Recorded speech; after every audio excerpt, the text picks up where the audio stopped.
अस्सलाम वालेकुम नाज़रीन, आप देख रहे हैं न्यूज़ विजन। मेरा नाम राना साजिद है। फीफा वर्ल्ड कप जो है इस वक्त सनसनीखेज मरहले में दाखिल हो चुके हैं और फ्रांस ने पहले क्वार्टर फाइनल में जो है वो मोरक्को को शिकस्त दे दी है और पहली जो है सेमीफाइनल्स टीम भी बन चुकी है। आपको पता है जब भी फीफा शुरू होता है दुनिया भर में जो है प्रेडिक्शंस भी जो हैं वो सामने आती हैं और हर कोई डिफरेंट वे से जो है प्रेडिक्ट कर रहा होता है कि फाइनल कौन खेलेगा, चैंपियन कौन सी टीम होगी, गोल्डन बूट जो है अवार्ड कौन अपने नाम करेगा।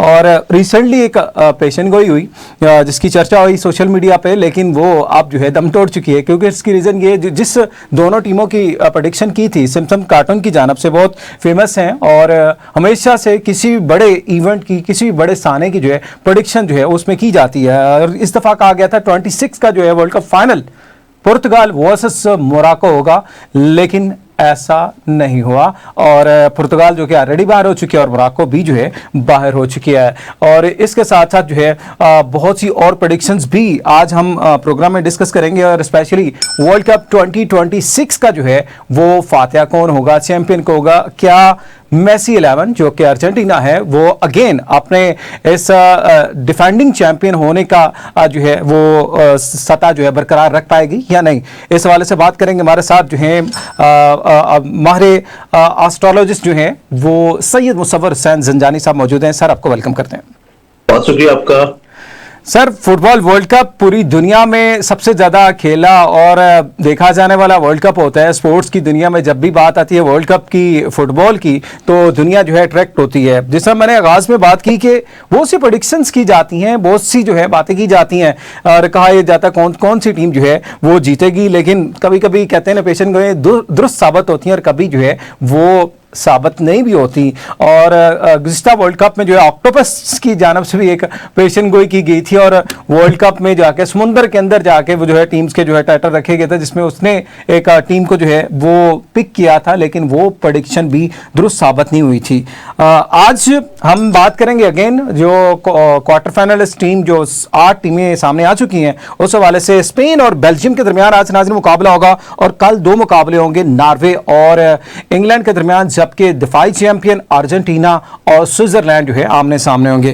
तो सर सबसे पहले आप बेंगा माहिर एस्ट्रोलॉजिस्ट जो है वो क्या देखते हैं वर्ल्ड कप जो है उसमें अभी तक जो तनाज़ात हुए हैं, जितनी हाइप बनी हुई है, इसका कितना इम्पैक्ट पड़ता है बेसिकली किसी भी गेम के ऊपर और जो एक प्लेयर के माइंडसेट है वो कितना जो है इसमें इफेक्ट होता है?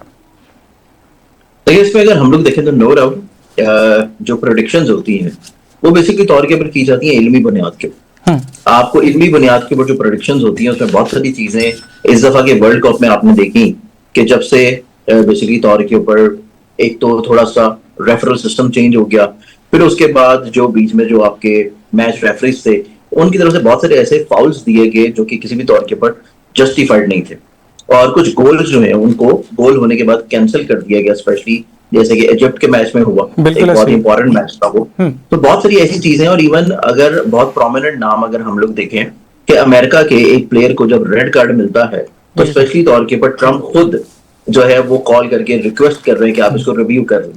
तो ये बहुत सारी ऐसी चीजें हैं कि जब हम इल्मी तौर के ऊपर चीजों को प्रोटेक्ट कर रहे होते हैं किसी भी खेल में, फुटबॉल नहीं हो उसमें क्रिकेट भी आती है, बाकी स्पोर्ट्स भी आते हैं, क्योंकि बीइंग एस्ट्रोलॉजर या बीइंग न्यूमरोलॉजिस्ट, क्योंकि बेसिकली तौर के ऊपर जब भी फुटबॉल को हम देखेंगे तो उसमें न्यूमरोलॉजी ज्यादा वर्क करती है कंपैरेटिवली एस्ट्रोलॉजी के। क्योंकि न्यूमरोलॉजी बेस्ड करती है आपके की प्लेयर्स के ऊपर, फिर न्यूमरोलॉजी बेस्ड करती है आपकी टीम के नाम के ऊपर, फिर डेट के ऊपर, फिर टाइम के ऊपर, वेन्यू के ऊपर। तो ये तमाम तर वो प्रेडिक्टिव कैलकुलेशंस हैं कि जो बुनियाद बनती है न्यूमरोलॉजी की प्रेडिक्शंस में कि कौन से की प्लेयर्स हो सकते हैं, कौन से ऐसी टीम्स हो सकती हैं जिनका पलड़ा दूसरी टीम के ऊपर थोड़ा सा भारी रहेगा।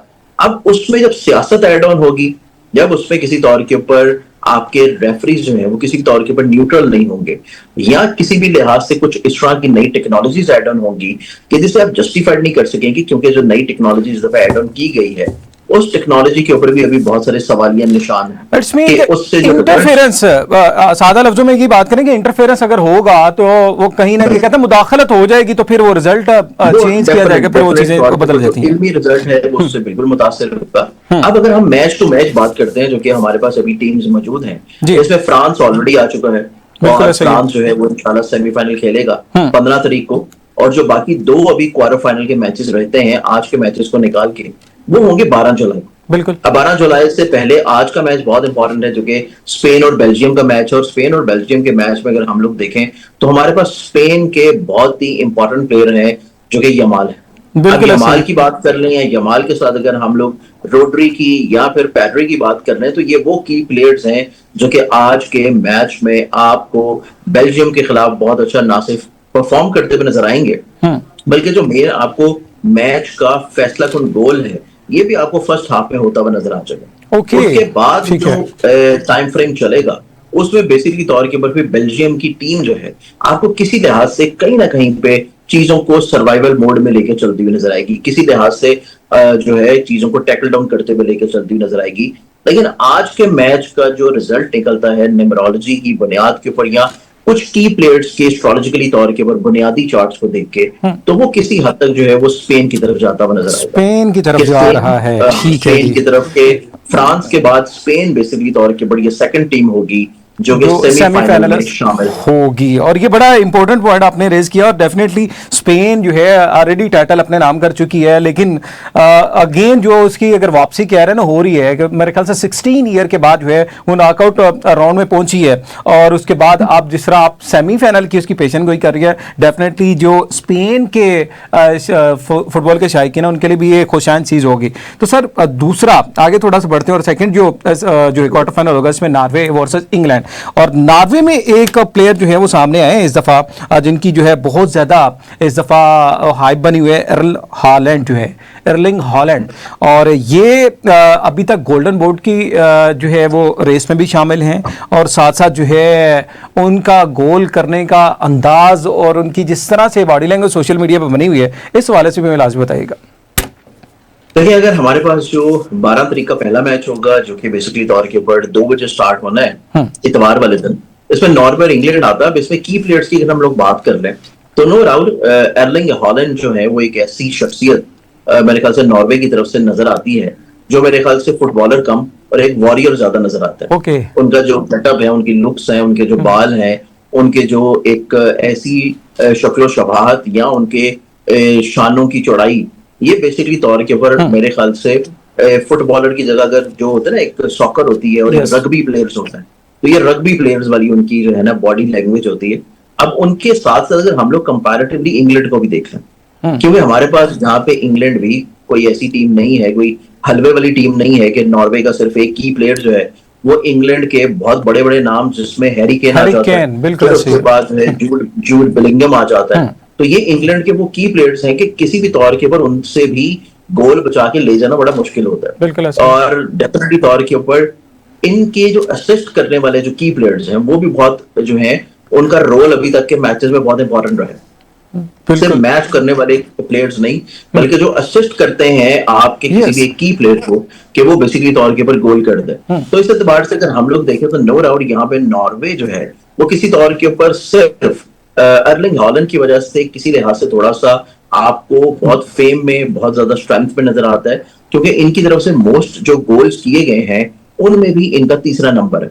इनकी तरफ से 7 गोल किए हैं अब तक, और मेसी और उसके बाद फ्रांस के जो बेसिकली तौर के ऊपर किलियन है, इन दोनों के 8-8 गोलों के साथ एक तरह का टाई चल रहा है। और अभी फ्रांस का तो मैच जाके क्वार्टर फाइनल में आना है, लेकिन उससे पहले जो है हमारे पास मेसी का मैच आ रहा है। बिल्कुल ऐसे। अच्छा, इट्स मीन कि आपने जो है नॉर्वे वर्सेस इंग्लैंड में आपने नॉर्वे को जो है वो फेवरेट करार दिया है कि अभी मैंने फेवरेट करार नहीं दिया, अभी मैं सिर्फ आपको इनकी कैलकुलेटिव तौर के ऊपर चीजें बता रहा हूँ। ठीक है, मैं सिर्फ आपको ये भी बता रहा हूँ कि इसमें उनका जो सिर्फ एक की प्लेयर है, सिर्फ उसके तकरीबन कुछ 7 गोल है अकेले के, जो कि मेसी के साथ बिल्कुल अगर मैं मुसव्वर साहब इस तरफ भी आऊंगा, लियोनेल मेसी, मबापे और एर्लिंग हॉलैंड, हैरी केन और यामल के जो गोल है इसके ऊपर भी हम डेफिनेटली बात करेंगे, लेकिन थोड़ा सा अगर हम मैचेस को जो एलैबोरेट कर लें, स्टेप बाय स्टेप थोड़ा सा आगे बढ़े तो एलैबोरेट किया जाए तो इसमें नॉर्वे इंग्लैंड के एतबार से जो मेरे पास यहाँ पे स्ट्रेंथ नजर आती है, ये किसी लिहाज से नॉर्वे की तरफ ज्यादा झुकाव है। नॉर्वे के की प्लेयर्स नॉर्वे के किसी तौर के ऊपर बहुत इंपॉर्टेंट भी हैं, लेकिन इस दफा नॉर्वे जो है वो इंग्लैंड के ऊपर थोड़ा हावी होगा।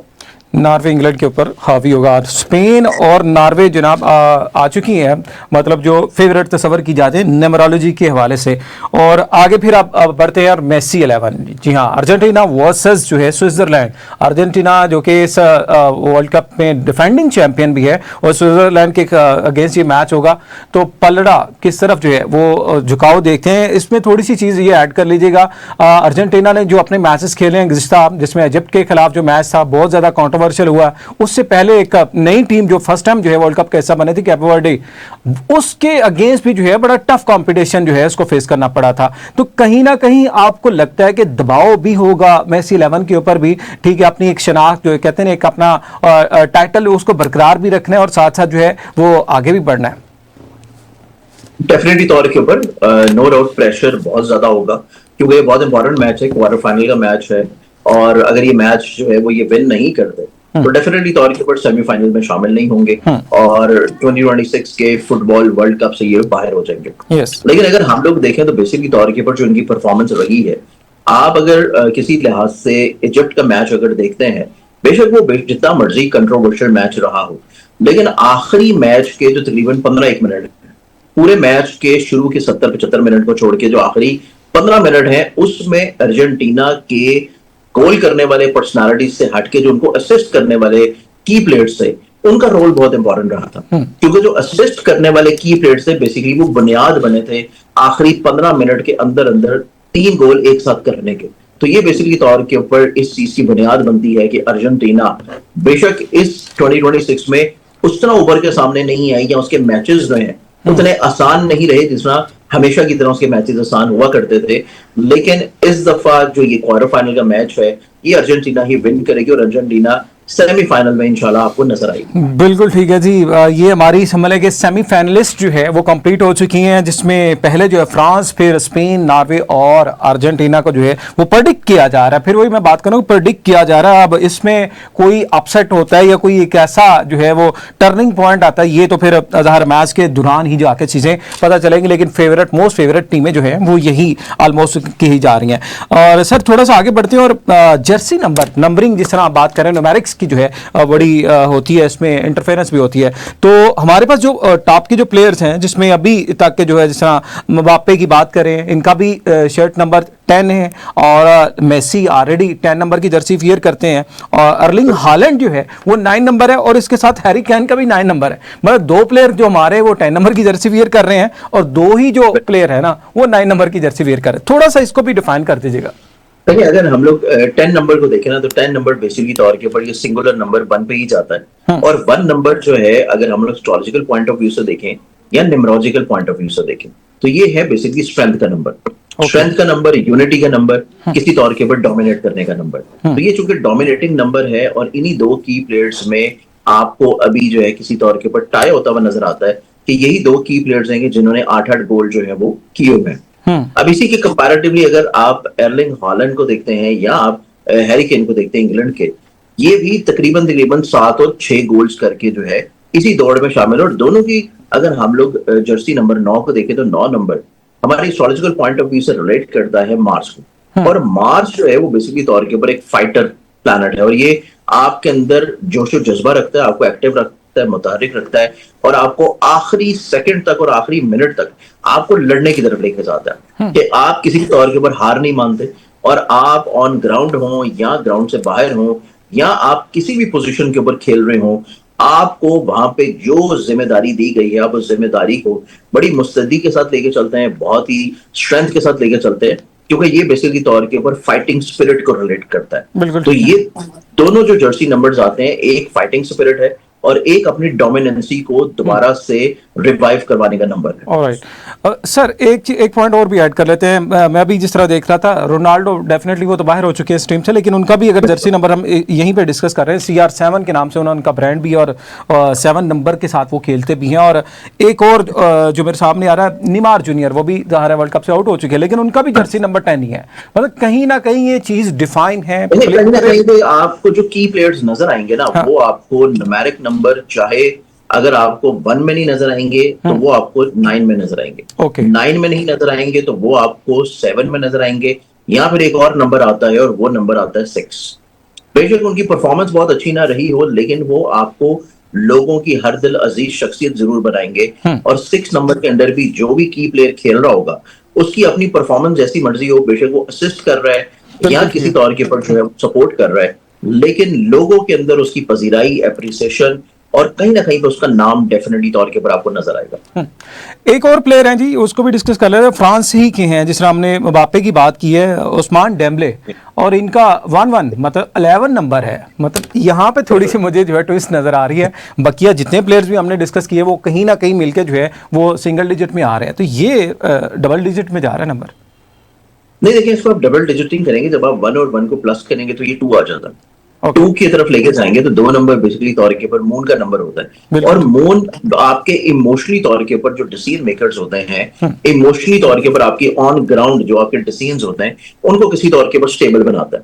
आपको जो है वो परसिस्टेंसी की तरफ लेके जाता है, आपको इमोशनली तौर के ऊपर बैलेंस करने की तरफ लेके जाता है, और आपके फोकस को थोड़ा सा बेहतर करता है। आप इमोशंस को साइड पे रखते हैं, प्रैक्टिकलिटीज की बुनियाद के ऊपर डिसीजन मेकिंग की तरफ आते हैं, और ऑन ग्राउंड आपको जिस चीज की भी जरूरत होती है, आप उस चीज के डिसीजन को बड़ी जल्दी और बड़ी फौरन इंप्लीमेंट कर दें। ठीक है, चले सर थोड़ा सा मजीद आगे बढ़ते हैं और अब गोल्डन बूट के हवाले से बात कर लेते हैं। जिस तरह आपने बात की कि 8 गोल हो चुके हैं मबाप्पे के भी, और मेसी भी जो है 8 नंबर्स के साथ जो है वो इसी रेस में मौजूद है। और उसके बाद अर्लिंग हॉलैंड जो है वो भी सेम कंडीशन में, लेकिन उनके गोल अभी 7 आ रहे हैं हमारे सामने जो अदादो शुमार है। तो क्या देख रहे हैं इस रेस में? दाहर अभी ये सारी टीमें मौजूद भी हैं, किसको देख रहे हैं फेवरेट? के हॉलैंड जिस तरह आपने कहा एक वॉरियर की तरह वो दिखाई दे रहे हैं, और मेसी नो डाउट एक डिफेंडिंग चैंपियन भी हैं, और वर्ल्ड लेवल पे उनका जिस अंदाज से फुटबॉल कैरियर रहा है वो बहुत ज़्यादा जो है अप्रिशिएट किया जाता है उनको। और मबाप्पे लास्ट वर्ल्ड कप से उन्होंने जो एक धाक बैठाई थी पूरी दुनिया में, फ्रांस वर्सेस अर्जेंटीना का ही जो है वो हमें फाइनल दिखने में मिला था, उन्होंने बहुत ज़बरदस्त खेल पेश किया था। अगर इन्हीं तीनों प्लेयर्स को जो है सामने रखा जाए तो क्या लगता है कौन सा जो प्लेयर डोमिनेट करेगा? देखिए, इसमें अगर हम लोग देखें तो नो डाउट हमारे पास जब गोल्डन अवार्ड्स की बात करते हैं ना, तो फुटबॉल में गोल्डन बूट भी होता है जो कि दिया जाता है गोल स्कोरर को, जो कि टॉप गोल स्कोरर यस। होते हैं।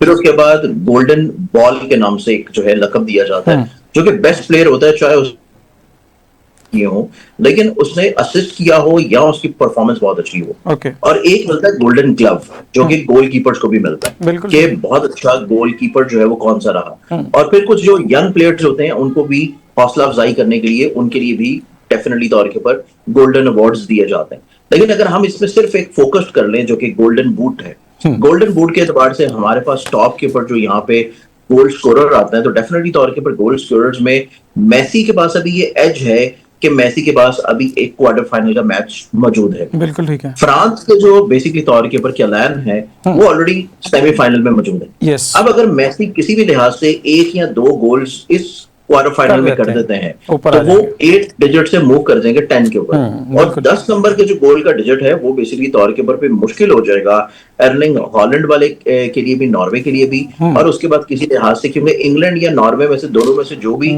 टीम जाएगी, उसके बाद उनके जो की प्लेयर्स हैं वो फिर गोल्डन बूट की सरे फरिस्त से निकल जाएंगे। उन दोनों में से या तो हैरी केन आएंगे या हॉलैंड आएंगे, दोनों में से एक ही शख्स जो है वो गोल्डन बूट की कैटेगरी में एंटर हो सकेगा। दोनों इकट्ठे कैटेगरी में नहीं जा सकेगी क्योंकि दोनों में से एक ही टीम ने आगे आना। तो इस एतबार से मेसी के पास एक एज जरूर हासिल है कि मेसी जो है वो इस दफा गोल्डन बूट हासिल करेंगे।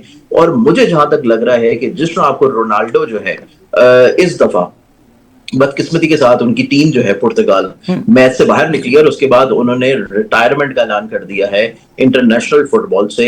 इसी तरह का ऐलान आपको इस गोल्डन बूट को हासिल करने के बाद आपको मेसी की तरफ से भी नजर आएगा। ओके, इट्स मीन के ये वर्ल्ड कप जो है वो कहते हैं नहीं बहुत से फुटबॉल शायकीन के दिलों पे भारी भी रह रहा है। उसकी रीज़न ये नेमार जूनियर जो कि ब्राज़ील के सुपरस्टार रहे हैं और उनकी फ़ैन फॉलोइंग भी बहुत बड़ी लेवल पे है पूरी दुनिया में, वो भी रिटायरमेंट का ऐलान कर चुके हैं। रोनाल्डो जा चुकी है, मेसी की हम बात कर रहे हैं, वो भी ऑलमोस्ट अपना लास्ट जो है वर्ल्ड कप खेल रहे हैं। देखना है आगे क्या होता है। फीफा वर्ल्ड कप में अभी तक जो है 96 मैचेस में नाजरीन 280 गोल हो चुके हैं और अर्जेंटीना की टीम ने 14 गोल किए हैं। मतलब जो सबसे ज़्यादा गोल जो है ना अर्जेंटीना की जानब से हुआ। लियोनेल मेसी वही, जिस तरह हम बात करें, 8 गोल अभी तक कर चुके हैं और उनके पास अभी एक क्वार्टर फाइनल का मैच भी है। जीतेंगे तो फिर सेमीफाइनल है, वो जीतेंगे तो फिर डेफिनेटली फाइनल भी होगा। मतलब 3 मैचेस उनके पास मौजूद होंगे, तो वो कहीं ना कहीं गोल्डन बूट की रेस में जो है सबसे ऊपर हमें दिखाई दे रहे हैं। और अब तक अगर मैं फीफा वर्ल्ड कप की तारीख की बात करूं ना, तो अब तक जो है 3000 गोल हो चुके हैं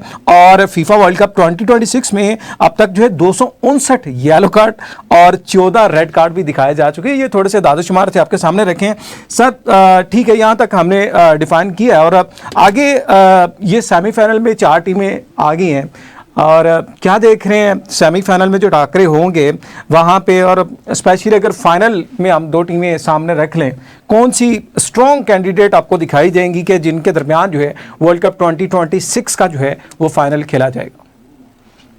देखिए, इस दफा मेरी जो अपनी फेवरेट टीम्स है ना, जो इनको मैं फाइनल में देखना चाह रहा हूँ और जिनका बेसिकली तौर के ऊपर मुझे इल्मी तौर के ऊपर चीजें नजर भी आ रही हैं कि ये किसी तौर के ऊपर प्लानिटरी पोजीशंस और न्यूमरोलॉजी के एतबार से ये 2 टीम्स फाइनल में बड़ी मोस्ट प्रोबेबली इन 2 टीम्स के बहुत एक्सपेक्टेडली चांसेस हैं कि ये फाइनल में मौजूद हो। उनमें पहली तो फ्रांस है, फ्रांस आती हुई नजर आती है और दूसरी जो है अर्जेंटीना आती हुई नजर आती है कि अर्जेंटीना और फ्रांस जो है सर, इट्स मीन के 2022 वाला आप कह रहे हैं रिपीटेशन हो सकती है द गेम। बिल्कुल, ये रिपीटेशन इस दफा नजर आती है और ये बहुत ही इंटरेस्टिंग और दिलचस्प जो है मैच होगा और मेरे ख्याल से कि बहुत अच्छा फाइनल इस दफा जो कि होने जा रहा है।